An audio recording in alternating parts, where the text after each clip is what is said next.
បងប្អូនបង្កើតមានតែ4នាក់អត់ទៅណាចោលគ្នាទេចាប់ដៃគ្នាបង្កើតរបរជាលក្ខណៈគ្រួសារដែលគាត់លក់នំបញ្ចុកទឹកម្ហិចណាល្បីពេញខេត្តកំពតតែម្ដងហើយរកចំណូលបានយ៉ាងស្រួលអត់មានឆ្លោះតតែងគ្នាអីទេព្រោះម្នាក់ខំរៀងខ្លួនបងប្អូនច្រើនមែនតែស្រដៃគ្នាណាស់មានទាំងអ្នកធ្វើនំបញ្ចុកផងធ្វើទឹកសម្លផងហើយនៅមានអ្នកធ្វើនំបំពង់នំកងកាពិព្រមទាំងស្ករត្នោតទៀតនិយាយរួមទៅមកដល់កន្លែងគាត់បងប្អូនចង់ហូបអីក៏មានដែរមានច្រើនសម្បូរបែបណាស់ហើយមិនថាទាំងនំបញ្ចុកទឹកម្ហិចទាំងនំកងទាំងនំបំពង់ទេគឺគាត់ធ្វើថ្មីរយថ្មីរាល់ថ្ងៃអត់មានរបស់សល់ទេនំបញ្ចុករយថ្មីដាក់ជាមួយនឹងទឹកម្ហិចហើយមិនថារបស់ស្រស់ណាគឺអែមតែម្ដងហើយបើបានថែមអំបិលម្ទេសរបស់គាត់នេះគឺនិយាយពីថារសជាតិចាប់មាត់សាហាវហើយបើពេលបានញ៉ាំម្ហូបតំបន់បែបចេះណាត្រូវគ្នាណាជាមួយនឹងកម្ពុជាកូឡាដែលជាផលិតផលខ្មែរក្រោមសហគ្រិនខ្មែរគឺជីម៉ុងនិងខ្មែរ Beverages កម្ពុជាកូឡារសជាតិនៃភាពរីករាយការគ្រប់គ្រងផលិតផលខ្មែរគ្រប់គ្រងកម្ពុជាកូឡាគុណភាពស្តង់ដារអន្តរជាតិកម្ពុជាកូឡាដែលផ្ទុះការគ្រប់គ្រងក្នុងស្រុកទទួលជោគជ័យឈ្នះមេដាយមាសពីស្ថាប័ន Mon Selection ដែលបញ្ជាក់ពីគុណភាពខ្ពស់ស្តង់ដារអន្តរជាតិទទួលស្គាល់ហើយក្រុមមុខម្ហូបរសជាតិឆ្ងាញ់ចាប់ជាជាមួយនឹងកម្ពុជាកូឡាផ្ទាល់តែម្ដងហើយកន្លែងគាត់នេះហើយគឺជានំបញ្ចុកទឹកម្ហិចមួយឆាដើមដែលមានឈ្មោះថាអ៊ីមុំនំបញ្ចុកទឹកម្ហិចណា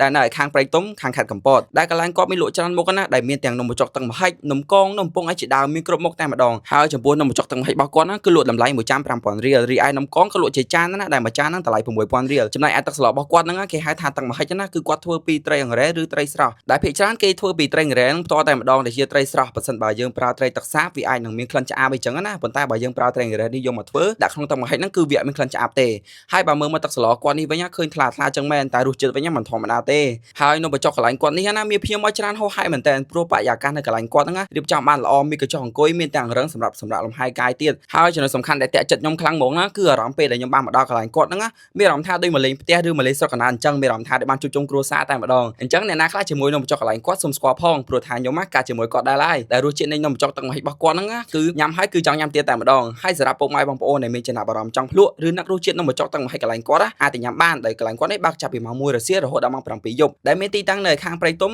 ខាងខេត្តកំពតនេះឯងអញ្ចឹងសម្រាប់ព័ត៌មានលម្អិតបន្ថែមខ្ញុំនឹងតម្លាក់ជូននៅក្នុងវីដេអូខាងក្រោមវីដេអូខ្ញុំមានតែប៉ុណ្្នឹងទេអរគុណអ្នកទាំងអស់គ្នាដែលបានតាមដានវីដេអូមួយនេះចាំជួបគ្នានៅវីដេអូក្រោយទៀត